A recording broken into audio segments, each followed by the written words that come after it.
Je marchais tranquillement quand deux filles, totalement inconnues, m'ont soudain appelé par mon prénom. Ryan, c'est un peu fou, mais la baby shower de notre meilleure amie se passe en ce moment. Tu pourrais faire comme si tu étais son petit copain, le père du bébé. Elles avaient l'air complètement à bout et m'ont expliqué la situation en vitesse. Son ex, complètement barjot, avait déjà tenté de foutre le feu à leur maison pendant qu'elle était dedans et il devait pointer à 15h pour soi-disant récupérer ce qui lui appartient.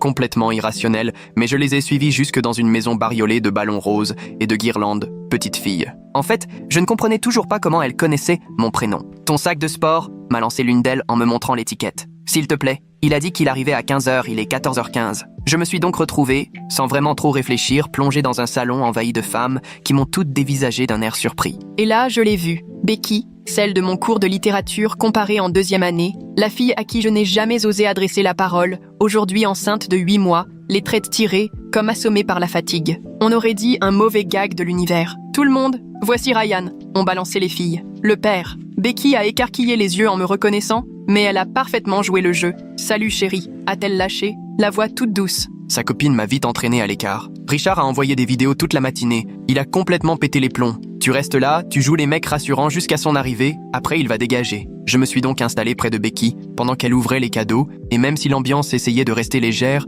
la tension était palpable. Soudain, son téléphone a vibré. Elle m'a montré une vidéo de Richard. J'arrive récupérer ce qui m'appartient. Tu pensais vraiment pouvoir me remplacer ? Becky a soufflé. C'est la 6e vidéo aujourd'hui. Un peu plus loin, une femme d'un certain âge glisse à sa voisine. Tu te souviens ? La fois où Richard lui a balancé une bouteille à la tête à Noël ? La mère de Becky s'approche de moi, visiblement émue. Merci d'être là. La dernière fois qu'il est venu quelque part, il a cassé le nez de la copine qui a essayé de s'interposer. À 14h30, nouvelle vidéo de Richard, cette fois dans son pick-up. Dites à tout le monde de dégager s'ils veulent pas d'emmerde. Petit à petit, la pièce est gagnée par le silence. Chacun surveille les fenêtres du coin de l'œil. 14h40, autre message. Jolie déco rose. J'arrive. Une amie murmure. Il a repéré la maison, c'est sûr. Il doit déjà tourner dans le quartier. Becky tente de se concentrer sur un body minuscule, mais ses mains tremblent. Quelqu'un souffle. La dernière fois qu'il s'est incrusté à une fête, 4 personnes ont fini aux urgences. À 14h50, le téléphone de Becky sonne. Elle décroche sans faire gaffe. Le haut-parleur s'active. Richard hurle.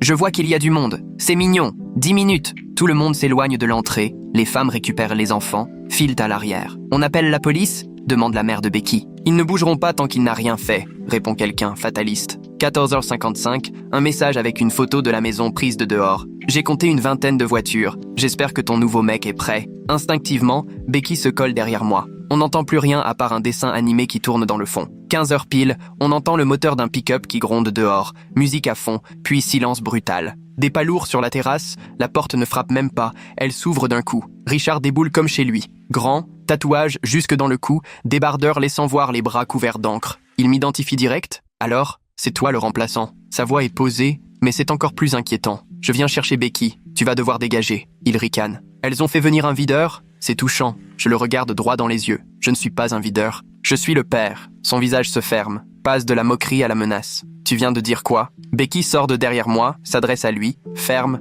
Tu l'as entendu, Richard. C'est mon enfant, Becky. On a été ensemble 4 ans. Non, Richard. On s'est séparés il y a 10 mois. Fais le calcul. Il fait mine d'avancer. Je m'interpose. C'est une fête de famille. Je lui lance. Tu n'as rien à faire ici. Famille ? Il scrute la pièce. Tout le monde ici le sait. C'est mon bébé, dites-lui. La mère de Becky lâche, glaciale. Ici, tu n'es pas le bienvenu. Richard devient écarlate. Crache. Vielle folle. Je me plante devant lui, sans bouger. Fais attention à ce que tu dis. Là, il semble réaliser qu'il fait une tête de moins que moi. Tu penses impressionner quelqu'un avec ta taille ? J'ai vu bien pire à l'étranger. Tant mieux pour toi, je réplique. Becky d'une voix plus ferme. Richard, tu as eu les résultats du test ADN. Tu sais très bien que ce n'est pas le tien. Ces tests, c'est facile à truquer. Alors fais-en un autre, devant un juge. Mais aujourd'hui, tu pars. Je tranche. Il balaie la pièce du regard. Une 20aine de smartphones braqués sur lui. Une amie de Becky armée d'un club de golf. Moi bloquant la route. C'est pas fini, lance-t-il en reculant. Alors là, pas du tout. Il me pointe du doigt. Je vais tout savoir sur toi. Je souris. Bonne chance.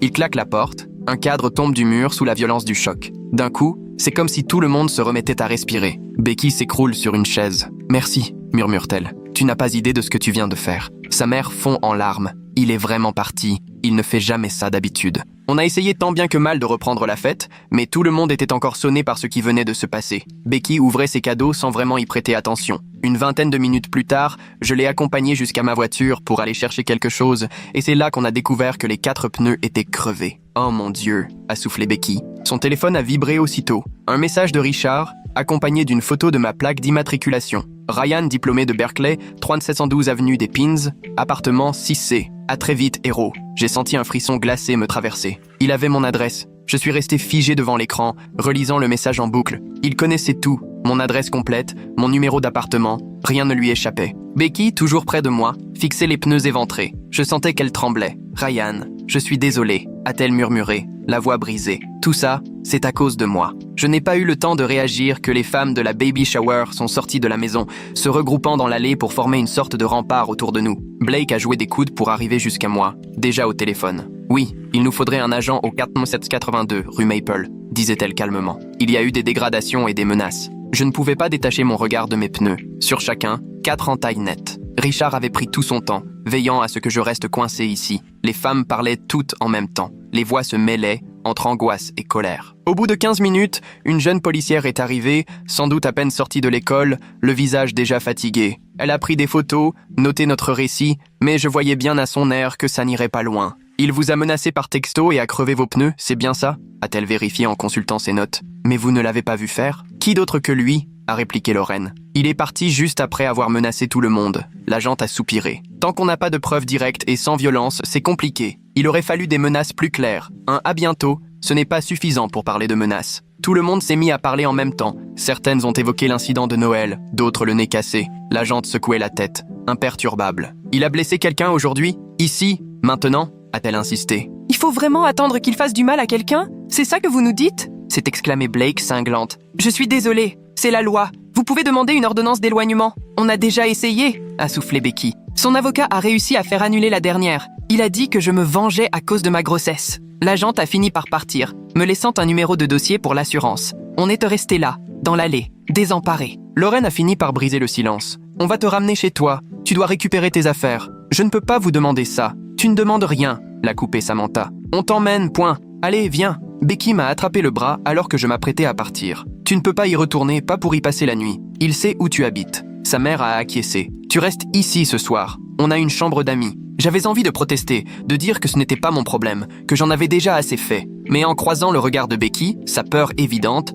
j'ai compris que le retour en arrière n'était plus possible. Le trajet jusqu'à mon immeuble s'est fait dans un silence pesant. Lorraine conduisait, tandis que Samantha scrutait sans cesse les rétroviseurs, pour vérifier qu'on n'était pas suivi. Sur place, tout paraissait normal, mais je ne voyais plus mon immeuble de la même façon. Tout semblait menaçant. « Dépêche-toi », a glissé Lorraine. On entre, on sort. Mon appartement était au 6e. On a pris l'escalier, sur l'insistance de Samantha qui trouvait les ascenseurs trop risqués, sans issue si Richard débarquait. À l'intérieur, j'ai attrapé un sac de sport, balancé quelques fringues, mon ordi, le chargeur, 2-3 dossiers de boulot. Mes mains tremblaient et ça m'agaçait. Ce n'était pas à moi d'avoir peur, pas à moi de fuir. Mon voisin, Monsieur Chen, est passé la tête par la porte, alors qu'on partait. « Tout va bien, Ryan ? Ces dames sont des amies à toi ? » « Oui, ça va, » ai-je menti. Puis je me suis ravisé. « Si jamais tu vois un type avec des tatouages au cou qui demande après moi, appelle la police. Il est devenu grave. Tu as des soucis ? Peut-être. Sois prudent. » De retour chez Blake, on s'est retrouvés autour de la table de la cuisine comme pour préparer un plan de bataille. Becky, téléphone à la main, faisait défiler des mois de messages de Richard, de plus en plus inquiétants. « Regarde celui-là », m'a-t-elle montré, un texto d'il y a 3 semaines. Une photo d'elle au supermarché avec « joli melon que tu achètes ». Un autre, prise chez le médecin. « J'espère que le bébé va bien. Ce serait dommage qu'il lui arrive quelque chose. » Blake a sorti un dossier épais et l'a posé sur la table, lourdement. « Rapport de police », a-t-elle expliqué. 2 ans d'histoire et rien ne tient jamais. J'ai parcouru les pages. Harcèlement, filature, dégradation, non-respect de l'ordonnance. Je me demandais comment Ryan avait pu se retrouver plongé dans un cauchemar pareil, juste pour avoir voulu rendre service. Quand j'ai vu ces femmes ramasser mon sac de sport sans hésiter, j'ai compris à quel point elles étaient à bout. Sur chaque rapport, toujours la même mention, sans suite ou preuves insuffisantes. Il sait exactement jusqu'où il peut aller, a commenté Blake. Il ne dépasse jamais vraiment la limite, toujours assez pour rester dans les clous, et il a ses alibis tout prêts. À 9h, on rangeait les restes de la baby shower.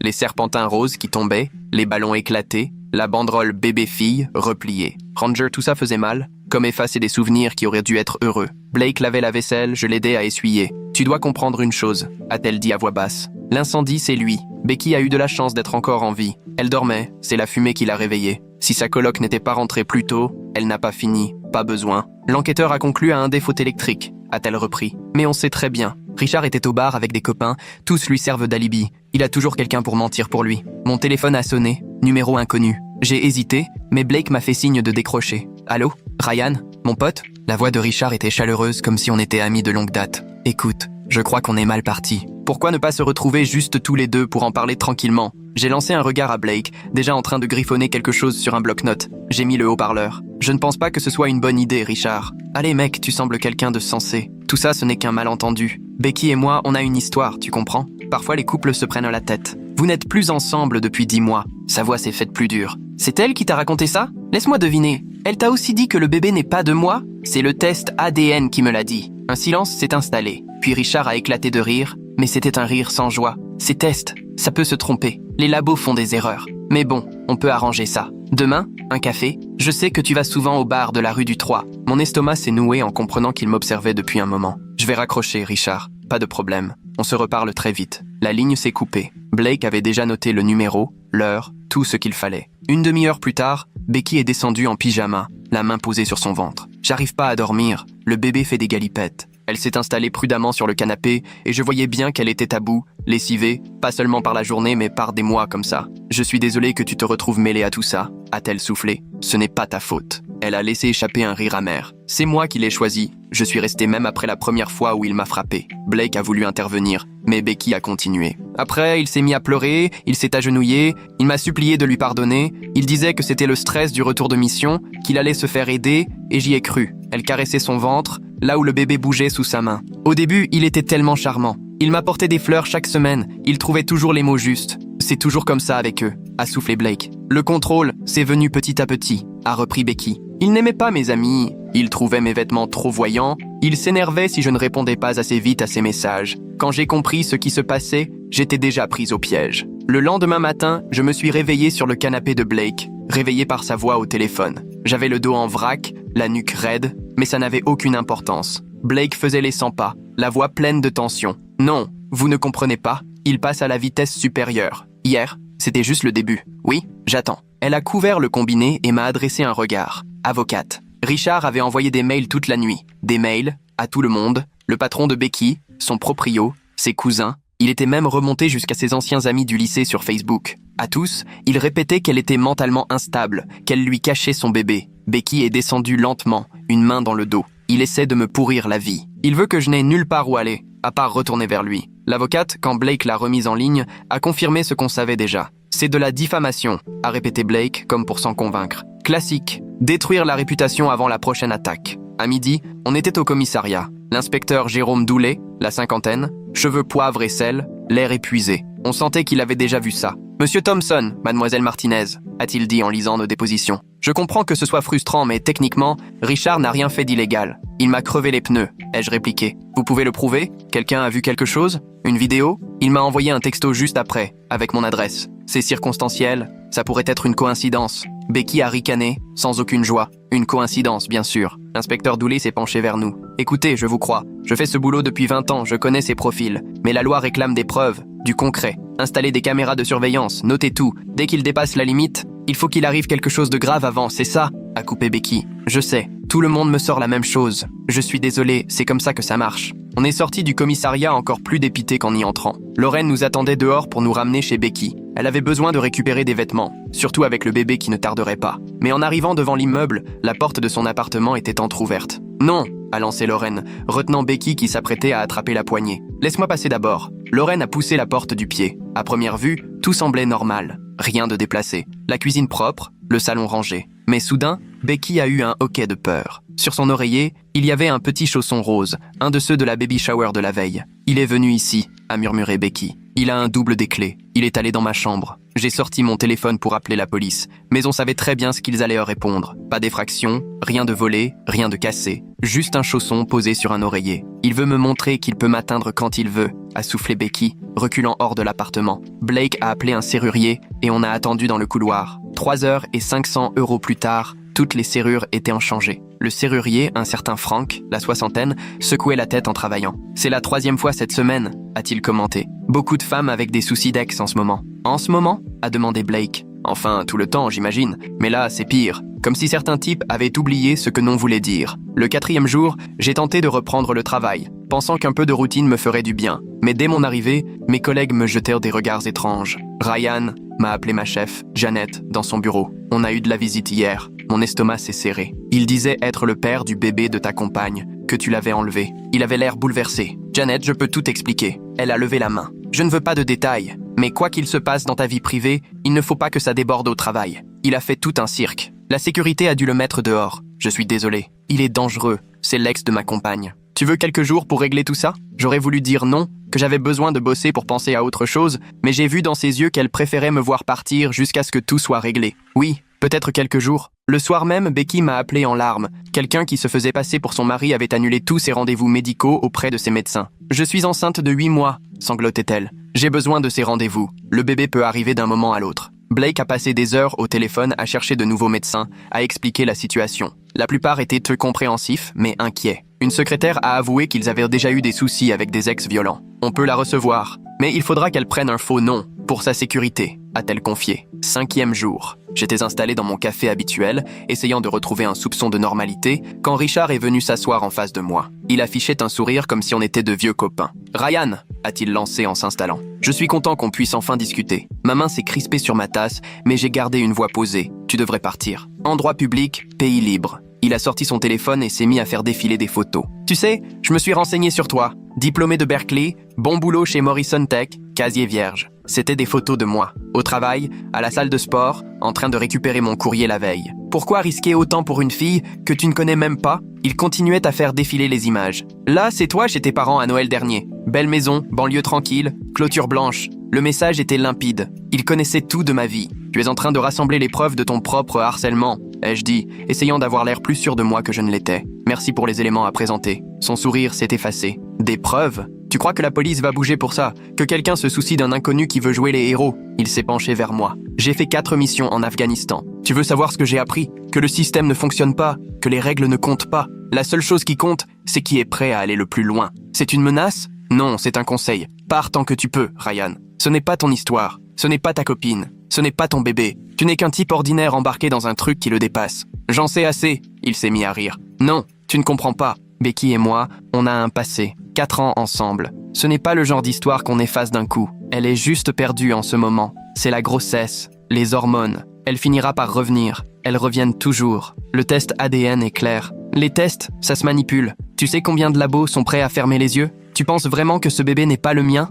Je me suis levé. On en a fini. Rassieds-toi. Sa voix avait changé. Plus froide, plus dure. Je n'ai pas terminé. Si, toi, tu as fini. Je suis parti, mais je sentais encore son regard me suivre. Mes mains tremblaient en arrivant à ma voiture. Je suis resté assis 1 minute, le temps de reprendre mes esprits, puis j'ai appelé mon avocate. Il vient de me contacter, ai-je dit. Il a menacé ma famille. Tu as enregistré? Non, je n'y ai pas pensé. À partir de maintenant, tu enregistres tout, chaque échange. Mais sois prudent, il est loin d'être idiot. Ce n'est pas la première fois qu'il joue à ça. Déjà, j'ai trouvé quelques dossiers. Une autre ex, il y a 2 ans. Plusieurs plaintes déposées, puis tout a disparu. Elle a déménagé en Oregon. Tu sais ce qui s'est passé? Officiellement, elle a laissé tomber. En réalité, elle était terrorisée. 3 jours plus tard, j'ai accompagné Becky chez son nouveau médecin. Le fait que Richard connaisse mon café me faisait vraiment me demander depuis combien de temps il surveillait tous nos faits et gestes. Ces photos prises devant la maison de mes parents, ce n'était pas de la simple curiosité. Ce type avait mené une véritable enquête sur quelqu'un qu'il était censé avoir rencontré à une baby shower. Dans la salle d'attente, remplie de couples heureux, Becky m'a serré la main quand un homme grand est entré. « Ça va ?» ai-je chuchoté. Ce n'est pas lui, mais je comprenais sa peur. Chaque porte qui s'ouvrait pouvait être Richard. Chaque pas derrière nous. Le médecin lui a pris l'attention 3 fois tellement elle était haute. « Il va falloir trouver des moyens de vous détendre », a-t-il dit. Ce stress n'est bon ni pour vous ni pour le bébé. Becky a failli éclater de rire. Se détendre, bien sûr. Tout va bien chez vous? On s'est regardé. Comment expliquer à quelqu'un ce qu'on traversait? C'est compliqué, a fini par dire Becky. Ce soir-là, au 8e jour, un huissier a frappé à la porte de Blake. Des documents officiels. Richard lançait une procédure pour obtenir la garde, prétendant que Becky était une mère inapte. Blake a parcouru les papiers, le visage de plus en plus cramoisi à mesure qu'il lisait. Il affirme qu'elle est instable mentalement, qu'elle lui refuse l'accès à son enfant, qu'elle vit avec un inconnu violent. « Violent ?» ai-je protesté. « Je n'ai jamais... » Il tord tout. Il prétend que tu l'as agressé à la baby shower. Blake a balancé les papiers à travers la pièce. Il se sert du système contre nous, il nous pousse à nous battre au tribunal pendant qu'il continue à nous harceler. 9e jour. Je suis retourné à mon appartement pour récupérer quelques affaires. Monsieur Chen m'a croisé dans le couloir. « Cet homme est passé hier », a-t-il murmuré. « Celui avec les tatouages dans le cou. Il voulait quoi ? Il t'a demandé. Il a dit qu'il était le frère de ta copine, qu'il se faisait du souci pour elle. Je ne lui ai rien dit d'autre que ton prénom. Prends garde à toi. 11e jour, tout est parti en vrille. Lorraine m'a appelé, paniqué. Richard était venu à son travail, avait fait une scène dans le hall. Il hurlait que je cachais sa copine enceinte, m'a-t-elle raconté. Les vigiles l'ont mis dehors, mais mon patron est furieux. 1 heure plus tard, Samantha m'a écrit. Il était passé à sa salle de sport aussi, racontant à qui voulait l'entendre qu'elle faisait partie d'un complot pour l'éloigner de son enfant. Il veut faire payer tout le monde depuis la baby shower, a dit Becky quand elle l'a appris. Tous ceux qui m'ont aidé. Ce soir-là, on s'est tous retrouvés chez Blake. Becky, Blake, Lorraine, Samantha et moi. On tentait de dîner comme si tout était normal, puis il y a eu un énorme fracas. Une vitre a explosé dans le salon, puis un autre bruit sourd. Encore un. Des briques volaient à travers les fenêtres. « À terre !» ai-je crié en attrapant Becky pour la protéger. Les chocs se sont enchaînés. La façade, la cuisine, du verre partout. Becky, en larmes, protégeait instinctivement son ventre. Blake appelait les secours. Puis, aussi vite que c'était venu, le silence est revenu. On a entendu le moteur d'un camion rugir et des pneus crisser en partant. « Est-ce que tout le monde va bien ?» ai-je demandé en aidant Becky à se relever. Elle n'avait qu'une petite coupure à la main, rien de grave. On tremblait tous. Le salon était en ruine, du verre partout, des briques au sol. La caméra de sécurité du voisin avait tout filmé. Le camion de Richard, impossible à confondre, lui lançant les briques avant de repartir. Enfin, a soufflé Blake quand la police est arrivée. Enfin, on a des preuves solides. Le détective Dooley s'est déplacé en personne. On l'arrêtera demain matin, a-t-il lâché en observant les dégâts. Là, on est face à du vandalisme aggravé, voire à une agression armée. Il a clairement dépassé les bornes. Mais au fond, tout le monde savait que Richard sortirait aussitôt sous caution et que ce n'était qu'un début. Cette nuit-là, personne n'a vraiment fermé l'œil. Blake a ramassé les éclats de verre jusqu'à 3 heures du matin, malgré nos tentatives pour le convaincre de s'arrêter.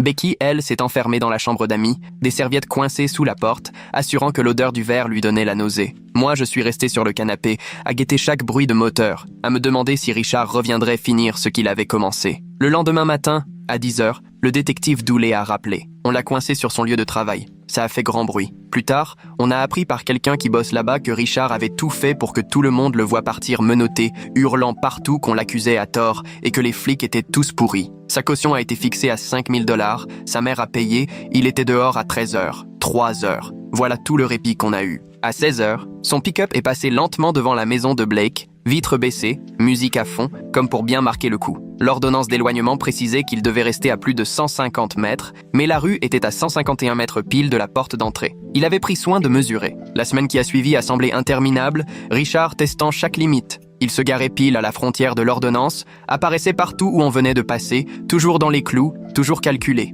Au bout de 19 jours, on a dû l'affronter au tribunal pour l'audience de garde. Becky était tellement tendue qu'elle a vomi 2 fois le matin même. Elle avait maintenant un ventre énorme et avait du mal à s'asseoir à la table des défendeurs. Richard est arrivé tiré à 4 épingles, cheveux courts, l'air du père soucieux. Son avocate, une femme d'âge mûr connue pour défendre les papas, a dressé un tableau à vomir. Mon client s'est vu refuser l'accès à son enfant de manière systématique, a-t-elle plaidé. Madame Martinez s'est tournée vers un inconnu, un homme qu'elle connaît à peine, pour jouer au père et écarter mon client de la vie de son bébé. Le juge, un homme épuisé d'une 60aine d'années, m'a toisé. « Depuis combien de temps connaissez-vous Madame Martinez ?»« On se connaissait à la fac, monsieur le juge. On s'est retrouvés récemment. » L'avocate a bondi sur l'occasion. « Récemment, c'est-à-dire il y a 2 semaines ? Ce monsieur connaît l'ex-petite amie enceinte de mon client depuis 2 semaines à peine et vit déjà chez elle. Je ne vis pas avec. Il loge chez la mère de Madame Martinez.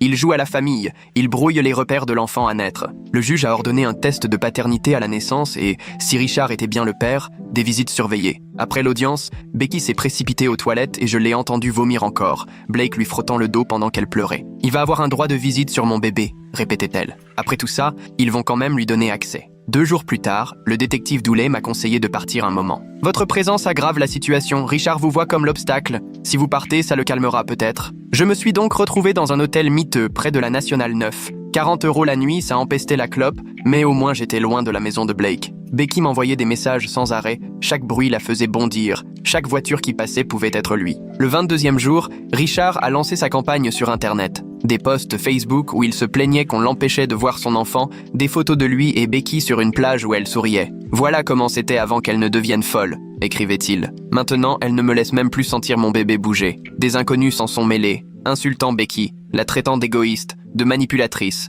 l'accusant d'utiliser le bébé comme une arme. » Lorraine et Samantha signalaient tous les posts, mais Facebook leur répondait que ça ne violait aucune règle. Le 25e jour, à 3h du matin, mon téléphone a sonné. Blake, affolé, m'annonçait que Becky était en train d'accoucher et qu'elle partait pour l'hôpital mémorial. J'ai sauté dans mes fringues et pris la route en roulant beaucoup trop vite. Je les ai rejointes à la maternité. Becky serrait la main de Blake entre deux contractions, l'air épuisé et terrifié. « Tu es là ?» a-t-elle soufflé. « Bien sûr que je suis là. » 1 heure plus tard, Richard a débarqué. On l'entendait dans le couloir, réclamant d'assister à l'accouchement. « C'est mon enfant, j'ai des droits !» Les vigiles l'ont tenu à distance, mais sa voix portait jusqu'à la salle. Becky était tellement stressée que les infirmières se sont inquiétées pour elle. On nous a donc déplacés dans une pièce plus loin, mais on entendait encore parfois Richard hurler sur ses droits et sur la discrimination. Cassandra est née à 9h23, pendant que Richard faisait un live sur son téléphone depuis la salle d'attente. « On m'empêche d'assister à la naissance de ma fille. Voilà ce que subissent les pères en Amérique », répétait-il à qui voulait l'entendre. Quand la sécurité a voulu l'empêcher d'entrer, il a bousculé tout le monde et s'est retrouvé devant la nurserie, jusqu'à ce que 3 agents le sortent.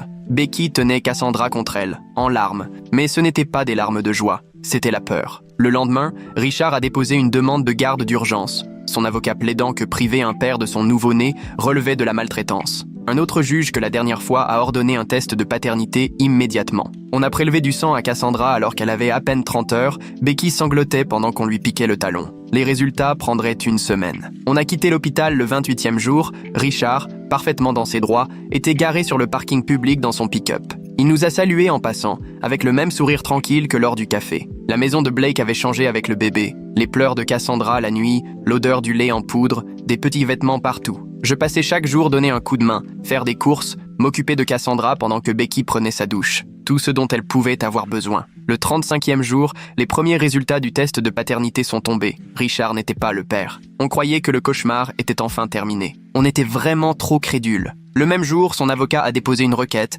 prétendant que le test avait été manipulé et que la chaîne de conservation des preuves avait été rompue. Il réclamait une contre-expertise dans un laboratoire choisi par Richard. Le juge, éreinté par toute cette histoire, a fini par accepter. « Mais comment c'est possible ?» a demandé Becky à son avocate. « Le test prouve pourtant qu'il n'est pas le père. Il a le droit de contester les résultats. » Le tribunal préfère prendre toutes les précautions, surtout dans ce genre d'affaires, même si l'homme en question est dangereux. Surtout dans ce type de dossier. Ils veulent éviter toute accusation de parti pris. Richard, lui, savait parfaitement jouer avec les failles du système. Il passait sans cesse en voiture devant la maison de Blake, jusqu'à 6 fois par jour, toujours juste en dessous du seuil permettant de le poursuivre pour harcèlement. Il croisait Becky à l'épicerie, toujours pile après son passage. Parfait hasard, toujours dans la légalité. Le 38e jour, il est venu me retrouver à mon travail, accompagné de 2 types costauds. Ils ne bloquèrent pas vraiment les issues, mais c'était tout comme. « Je veux juste discuter », a lancé Richard, les mains en l'air, comme s'il était parfaitement raisonnable. Mes collègues nous observaient à travers les vitres de la salle de réunion. J'ai immédiatement envoyé un message à Becky pour qu'elle prévienne la police,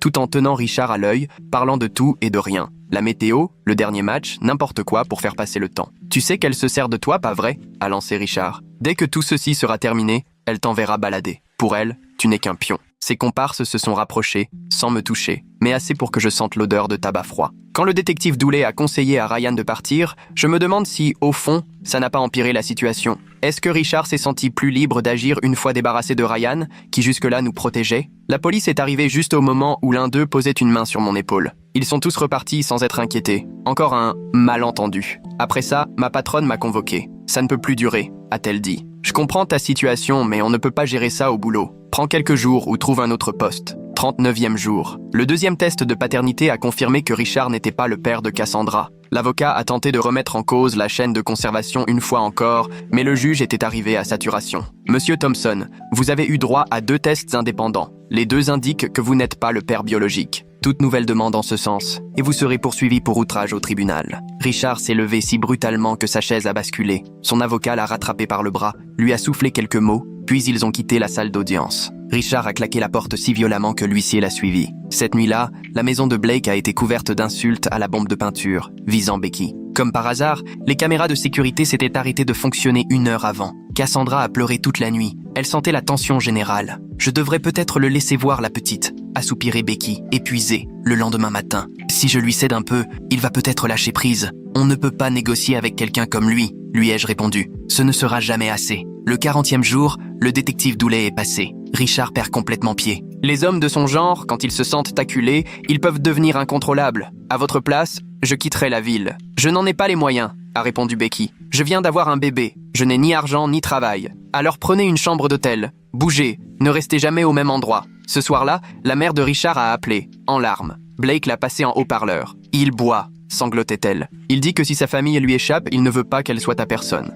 J'ai peur de ce qu'il pourrait faire. Cette nuit-là, nous avons fait nos valises et trouvé un hôtel à 30 km qui acceptait l'argent liquide sans poser de questions. Le 43e jour, Lorraine a appelé avec de mauvaises nouvelles. Richard avait mis la main sur la liste des invités à la baby shower qu'il avait récupérée auprès du lieu de réception sous prétexte de préparer une surprise pour Becky. Depuis, toutes les personnes présentes ce jour-là recevaient des appels bizarres et des voitures inconnues tournèrent dans leur rue. On a volé le sac de sport de Samantha dans sa voiture. La gérante du club de golf a retrouvé ses pneus crevés. Il s'en prend à tous ceux qui m'ont aidé, a murmuré Becky. C'est de ma faute. 50e jour, 2h du matin. L'alarme incendie de l'hôtel s'est déclenchée. Tout le monde s'est retrouvé en pyjama sur le parking, dans un chaos total. Au milieu des enfants qui pleuraient et des chiens qui aboyaient, Richard a surgi à côté de Becky. « Joli bébé !» a-t-il glissé en effleurant la tête de Cassandra avant de disparaître dans la foule. La sécurité de l'hôtel a prétendu n'avoir aucune trace de lui. Aucune caméra ne l'a filmé. Mais on savait très bien qu'il était venu. Il voulait nous prouver qu'il pouvait nous atteindre n'importe où. Ce matin-là, j'ai pris une décision. J'ai appelé Richard directement. Enfin, prêt à parler d'homme à homme. Il a décroché aussitôt. Rendez-vous au parc Riverside, 2h, juste toi et moi. Alors tu prends enfin les choses en main, le héros. Viens seul. Je n'ai rien dit à Becky. Elle aurait sans doute tout fait pour m'en empêcher. Mais il fallait qu'on sorte de cet engrenage. On ne pouvait pas continuer à vivre comme ça. À 2h, je l'attendais à une table de pique-nique, au milieu du parc, entouré de monde. Richard est arrivé accompagné de ses 2 compères, malgré sa promesse de venir seul. C'est pour la sécurité, a-t-il expliqué en s'installant en face de moi. Voilà ce que je propose. Tu disparais, tu arrêtes de jouer au papa, et je laisse Becky tranquille le temps qu'elle comprenne qu'elle a besoin de moi. Les femmes finissent toujours par revenir, surtout avec un bébé. Elles n'y arrivent pas toutes seules. Et si je refuse, alors ce sera pire pour toi. Tes parents, à Modesto, jolie maison. Ta sœur est prof de CE2, non? De gentils petits élèves dans sa classe. J'ai sorti mon téléphone et lui ai montré que j'enregistrais. Tu viens de menacer ma famille? Tout est enregistré. Ses amis ont tenté d'attraper le téléphone, mais je me suis reculé à temps. Les passants commençaient à se rendre compte qu'il se passait quelque chose d'anormal. Tu te crois malin? Le visage de Richard était écarlate. Ton enregistrement ne vaut rien. Je connais des juges, des avocats, je sais comment marche ce système. Peut-être, mais ça suffit pour du harcèlement aggravé avec tout le reste. Ce soir-là, j'ai confié l'enregistrement au détective Dooley. Il l'a écouté 2 fois, en prenant des notes. Avec tout ce qu'on a déjà, ça devrait suffire pour une plainte pour harcèlement aggravé. On l'arrête demain matin. Je n'en ai pas encore parlé à Becky. Je ne voulais pas lui donner de faux espoirs, au cas où tout tournerait mal. Cette nuit-là, on était de retour à l'hôtel. Un autre, cette fois, plus proche du centre-ville. Becky et Cassandra dormaient ensemble dans le lit, pendant que je m'étais installé par terre, près de la porte. Vers 3h du matin, j'ai entendu du bruit à la porte communicante, celle qui reliait notre chambre à celle d'à côté. J'ai entendu un déclic. La porte s'est ouverte, et Richard est entré, le couteau du baby shower à la main, le même que Becky avait utilisé pour couper le gâteau le jour de son arrivée. Becky a crié, serrant Cassandra contre elle. Richard s'est précipité vers elle, et je me suis jeté sur lui. On a roulé jusque contre le meuble télé, le couteau a volé à travers la pièce. Il était puissant, il savait se battre, mais j'étais plus grand, et cette fois j'avais une vraie raison de me défendre. On s'est battu au sol, on a renversé des meubles. Il a fini par m'attraper à la gorge, jusqu'à ce que je lui mette un genou dans le ventre. La sécurité de l'hôtel a débarqué au moment où il récupérait le couteau. Ils étaient 3 pour le retenir. Il hurlait, parlant de ses droits, de son bébé, de sa vie volée. La police n'a pas tardé à arriver. Et là, plus rien n'était comme avant. Effraction, agression armée, tentative d'enlèvement, tout filmé par les caméras. C'est vraiment fini? Demandait Becky encore et encore, en serrant Cassandra, pendant qu'elle racontait tout à la police. Il ne pourra pas sortir sous caution, hein? Non, pas cette fois, a répondu le lieutenant Dooley. Cette fois, il reste en prison. Jour 81, le procès de Richard. La salle était pleine de femmes, pas seulement celles du baby shower, mais d'autres aussi, qu'il avait connues avant. Son ex d'il y a 2 ans avait pris l'avion depuis l'Oregon pour venir témoigner. Elle a raconté des mois de harcèlement, avoir tout quitté pour lui échapper. L'une après l'autre, les femmes ont pris la parole, toutes avec la même histoire. Au début, il était charmant, puis il devenait de plus en plus possessif, et enfin, violent dès qu'elles tentèrent de s'en aller. Richard était là, en combinaison orange, rien à voir avec le père inquiet qu'il voulait faire croire. Son avocat a bien essayé de plaider des troubles liés à son passé militaire, mais le juge n'a rien voulu entendre. 8 ans de prison. À l'annonce du verdict, Becky s'est effondrée en larmes de soulagement, tandis que Cassandra dormait tranquillement dans son siège, comme si tout allait bien. Jour 95, j'emménageais dans mon nouvel appart. L'ancien me paraissait irrécupérable, rien qu'à savoir que Richard y avait traîné et qu'il m'avait observé. Becky et Cassandra sont venus m'aider à déballer. C'était un peu étrange. On avait été réunis par le chaos et maintenant tout était terminé. « Tu nous as sauvé la vie », a dit Becky en tenant Cassandra alors que je montais une étagère. « Je ne sais pas comment te remercier. Tu n'as pas à le faire. » « Si, justement. Tu n'étais obligé à rien. Tu aurais pu partir au début. »« Non, » j'ai répondu. « Je n'aurais pas pu. » On a continué à ranger en silence. Puis Cassandra, depuis les bras de sa mère, m'a tendu les bras. Je l'ai prise et elle a attrapé mon nez en riant. « Elle t'aime bien », a soufflé Becky. Jour 125, Becky m'a envoyé une vidéo de Cassandra qui riait devant la télé. On s'envoyait plus de messages,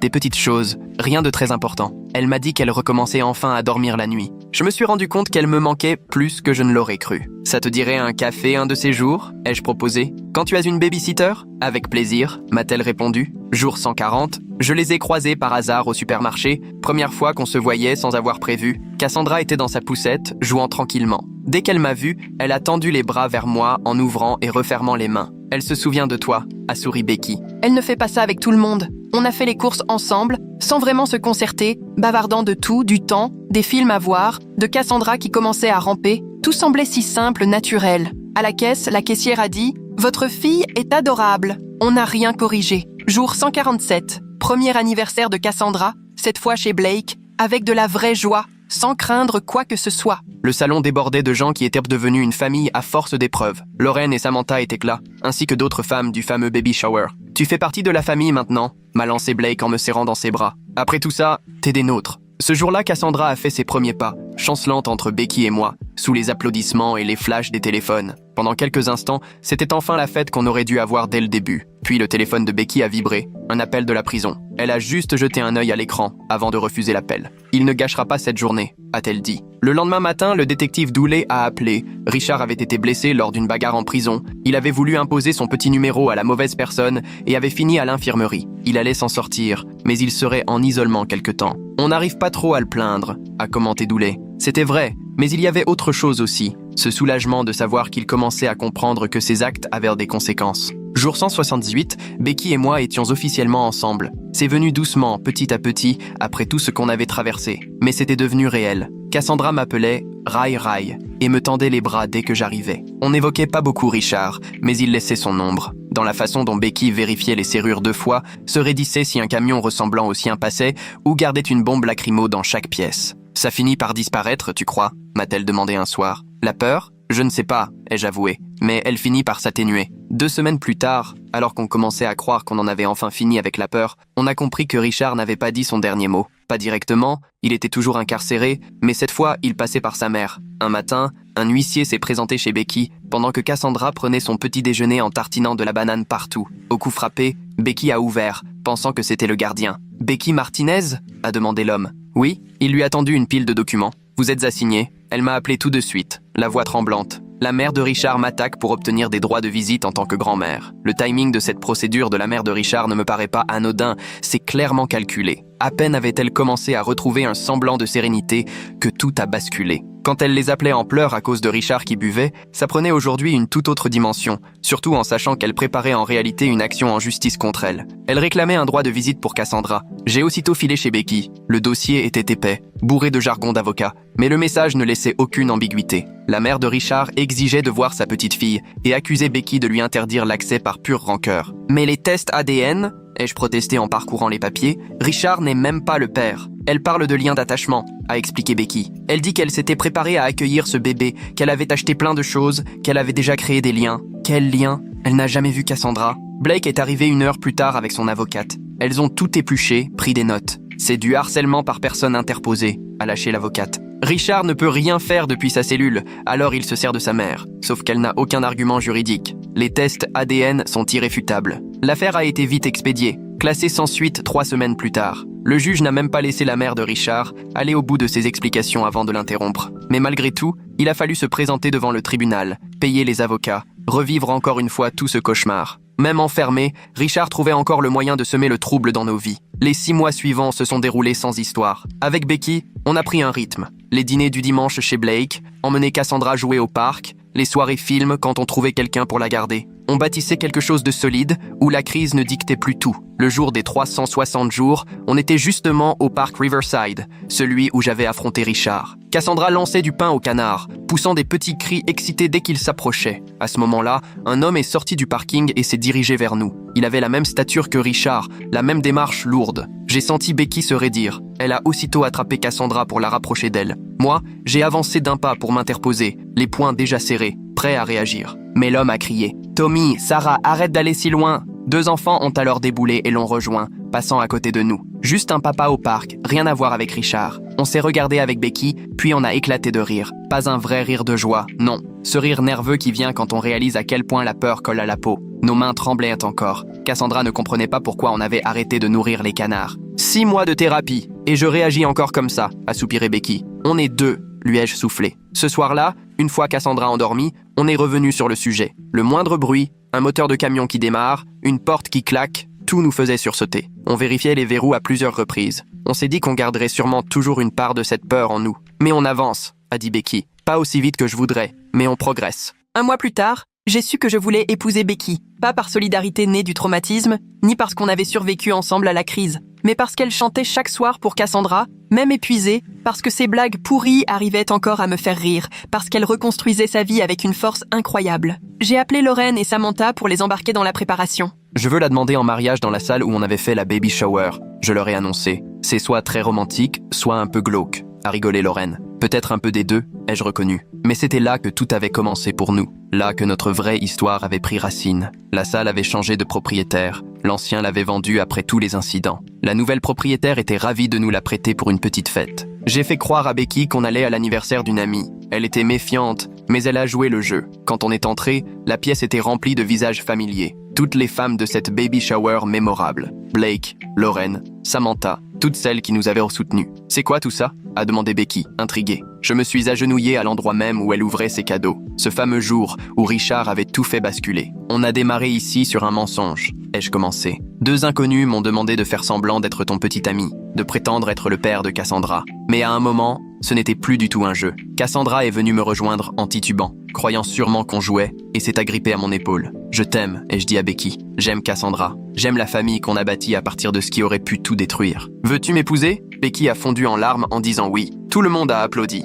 Cassandra a tapé dans ses mains parce que tout le monde le faisait, puis elle a réclamé un biscuit. C'était tout simplement parfait, justement parce que ce n'était pas parfait. 3 mois plus tard, on s'est mariés lors d'une petite cérémonie chez Blake. Dans cette même maison où, autrefois, des briques avaient traversé les fenêtres, où on s'était terré, mort de peur. Cette fois, elle était pleine de fleurs blanches et de guirlandes lumineuses. Blake a accompagné Becky jusqu'à l'hôtel, puisque son père était décédé depuis longtemps. « Tu as sauvé ma fille », m'a-t-elle glissé à l'hôtel. Tu les as sauvées toutes les 2. Cassandra jouait le rôle de petite fille d'honneur, même si elle s'est surtout amusée à lancer des pétales sur les invités en éclatant de rire. Lorraine et Samantha étaient les demoiselles d'honneur de Becky. Mon ancien coloc de fac était mon témoin, encore un peu abasourdi de me voir passer de célibataire à marié avec enfant en moins de 2 ans. Pendant les vœux, j'ai regardé Becky et j'ai dit « Je promets de te protéger, toi et Cassandra, de toujours me placer entre vous et le danger, d'être le père que Cassandra mérite et le mari dont tu as besoin. » Dans ses vœux, Becky a répondu « Tu nous as choisis alors que tu n'y étais pas obligé. Tu es resté quand la situation est devenue dangereuse. Tu as su nous aimer quand on était brisés. Je te promets de te choisir chaque jour. » Même l'officiante avait les larmes aux yeux. La réception a eu lieu dans le jardin de Blake. Personne n'a parlé de Richard, mais son absence planait dans l'air. Le vigile à la porte embauché par Blake, juste au cas où. La façon dont Becky sursautait quand une voiture pétaradait dans la rue. La bombe lacrymo glissait dans son bouquet. Mais, avant tout, c'était la joie qui dominait. Cassandra dansait avec tout le monde. Blake pleurait de bonheur. Et les femmes de la baby shower racontaient comment elle m'avait repéré dans la rue. Il avait l'air rassurant, a déclaré Lorraine dans son discours. On s'est dit que c'était quelqu'un qui saurait gérer la situation. On a eu raison finalement. 2 ans et demi après la condamnation de Richard, on a reçu la lettre. Il demandait une remise de peine pour sortir plus tôt. Bonne conduite. Programme de gestion de la colère suivi, tout était en ordre. Il les manipule, a lâché Becky en froissant la lettre. Comme il me manipulait. On a été obligé de venir témoigner à l'audience, tout comme les autres victimes. Même la femme venue de l'Oregon était là, et 2 autres ex qu'on ne connaissait pas se sont présentés. La salle était pleine de femmes abîmées par Richard. Chacune notre tour, on a expliqué pourquoi il ne devait surtout pas sortir, en décrivant ses méthodes, sa façon de faire monter la pression, et comment il avait appris à contourner le système sans jamais vraiment changer. Richard attendait, vêtu de sa combinaison orange, plus petit qu'avant, marqué par la prison. Mais quand il posait les yeux sur Becky, il avait encore cette même colère froide. Sa mère, assise parmi le public, nous lançait des regards noirs. Quand la libération conditionnelle a été refusée, elle s'est levée d'un bond. « Vous avez bousillé sa vie », a-t-elle crié à Becky. « Il t'aimait. Il voulait juste sa famille. » Les agents de sécurité l'ont escortée dehors, alors qu'elle continuait de hurler qu'on avait détruit son fils. Richard n'a rien raté de la scène, affichant ce même sourire tranquille qu'il avait au café. À la sortie devant le tribunal, les autres femmes se sont rassemblées autour de Becky et moi. « Merci de l'avoir arrêté », a dit l'une d'elles. « Je n'aurais jamais pu le faire seule. »« On l'a fait ensemble », a répondu Becky. Quand Cassandra a fait sa rentrée en maternelle, on aurait dit qu'on vivait enfin une existence presque normale. Elle rayonnait, insouciante, totalement étrangère à tout ce qui avait précédé. Dès le premier jour, elle a filé vers sa classe sans même se retourner, prête à croquer l'aventure à pleines dents. Elle est vraiment courageuse, a soufflé Becky en la regardant partir. Elle tient ça de toi. Becky était de nouveau enceinte. Cette fois-ci, c'était un vrai choix, et on l'a fêté dès le début. Plus de peur pour l'annonce, plus d'angoisse à l'idée de la baby shower. Blake a organisé la fête chez elle, encore une fois. Même salon. Et pourtant, tout avait changé. Les fenêtres étaient désormais en verre renforcé, la seule concession de Blake au passé. Mais à part ça, il n'y avait que de la joie. Lorraine et Samantha étaient là, bien sûr, et étaient devenus de vrais amis, plus seulement des alliés de circonstance. Les liens forgés ce jour-là s'étaient transformés en amitié sincère. « Tu te souviens quand on a attrapé Ryan dans la rue ?» a lancé Samantha en posant la main sur le ventre de Becky. C'était sans doute la meilleure décision prise sur un coup de tête. « Ce n'était pas un hasard », a corrigé Lorraine. « On l'a choisi. On a du flair pour repérer les gens bien. » La baby shower, c'était un vrai bonheur. Un ennui délicieux. Pas de drame, personne à surveiller, pas de regard stressé vers l'horloge, personne avec un club de golf menaçant, juste des femmes qui dégustent du gâteau et rient à des jeux un peu ridicules sur les goûts de petits pots pour bébés. Quand quelqu'un a frappé à la porte, j'ai été la seule à sursauter. Mais ce n'était que le livreur de pizza commandé par Blake. Cette pointe d'inquiétude, elle restera sûrement toujours là, tapie quelque part. Notre fils est né 2 mois plus tard. Nous l'avons appelé Marcus. Cassandra était fascinée. Elle voulait sans cesse le porter, lui donner à manger, lui montrer tous ses jouets. Marcus avait 2 ans quand Cassandra a commencé à nous poser des questions plus délicates. Elle avait 5 ans, vive d'esprit. Et elle remarquait ce dont parlaient les autres enfants. On lui apprenait à faire du vélo devant la maison. Je courais à côté d'elle, tenant la selle, quand elle s'est arrêtée net. « Pourquoi Marcus n'a pas un autre papa ?» a-t-elle demandé. Emma, à l'école, elle a 2 papas, son premier et son nouveau. Becky et moi, on s'était préparés à cette question.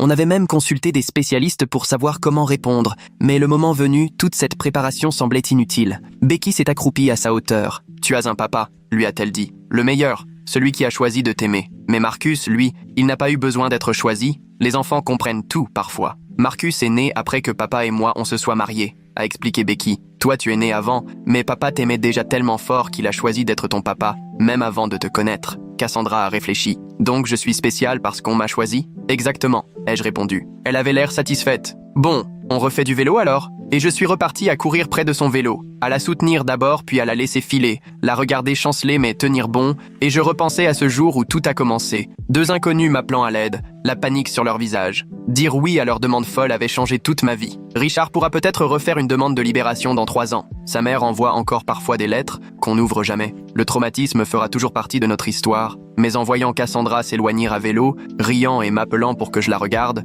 je savais qu'on avait gagné. Sa question sur Marcus montre combien les enfants repèrent les différences qui les entourent. Je me demande si elle y pensait depuis longtemps, ou si la question lui est venue d'un coup, en plein apprentissage. Ce n'est pas parce que Richard est en prison, ni parce qu'on se sent en sécurité, mais parce qu'on a réussi à transformer quelque chose de terrible en quelque chose de beau. « Papa, regarde, sans les mains !» a crié Cassandra, vacillant aussitôt. J'ai couru pour la rattraper, comme je l'ai toujours fait, comme j'ai choisi de le faire dès le premier jour. Parfois, les plus belles familles sont celles qu'on se construit. Même si ce choix commence par un parfait inconnu qui vous demande de mentir, de faire semblant, de plonger dans un danger que vous ne comprenez pas. Je referai le même choix, encore et encore. Voilà les amis, c'est la fin pour aujourd'hui. J'ai adoré partager tout ça avec vous et j'espère que répondre à vos questions vous a autant plu qu'à moi. Pensez à liker la vidéo, c'est un vrai coup de pouce, bien plus que vous ne l'imaginez.